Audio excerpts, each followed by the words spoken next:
nombre es Byron Camargo y voy a hablar de lo que es el archivo y la historia del archivo. ¿El archivo qué es? Es un conjunto de documentos ordenados, los cuales son creados y recibidos por una entidad o una persona. Los primeros materiales que se utilizaron para los archivos son los siguientes: la madera, el marfil, las pieles, las cajas de madera y las cestas de paja, las jarras de arcilla.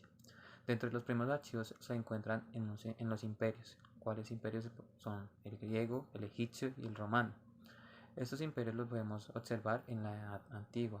En el imperio egipcio aparecieron los primeros depósitos documentales, donde reposan registros de propiedad, catastros, cuentas de reyes y documentos privados.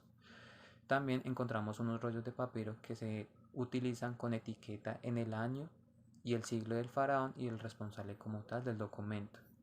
Luego encontramos el imperio griego. Los archivos son guardados en templos civiles y allí eran velados por los magistrados que eran fruto de su gestión y a su vez eran fáciles de acceso para las personas. En estos se resguardaban documentos definitivos que eran plasmados en arcilla.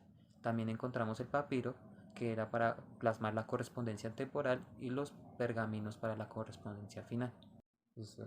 Encontramos el Imperio Romano, donde se encuentran los primeros archivos públicos, y también encontramos otros tipos de archivos que son el Archivo Central de Roma, el Archivo del Tesoro, los archivos especializados, los archivos de censores y el Archivo de los pontífices. Y por último encontramos el Archivo Familiar, donde se resguardaba la información también en unas tabletas enceradas. Luego pasamos a la Edad Media. En esta época los archivos públicos y privados eran custodiados por notariados, donde los públicos eran usados como fuente de poder. Las personas encargadas del archivo eran secretarios o librarios, donde permanecían documentos tales como títulos de propiedad, censo de los ciudadanos y multas.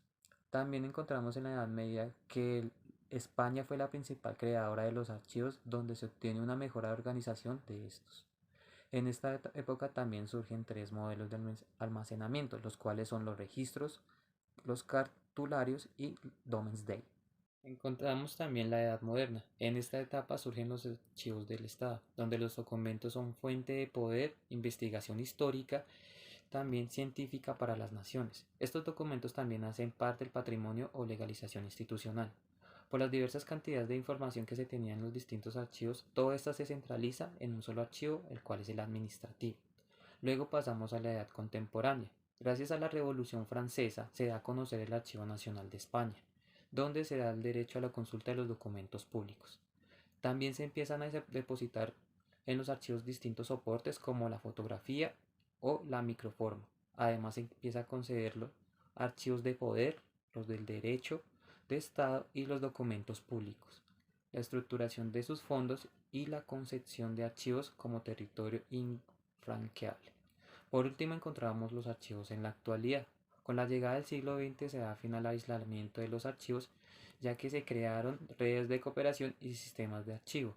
Se evidencia un aumento de archivos privados por la creación de distintas leyes y archivo, de modo que debe haber un personal, una ley de archivos y unas prácticas archivísticas universales.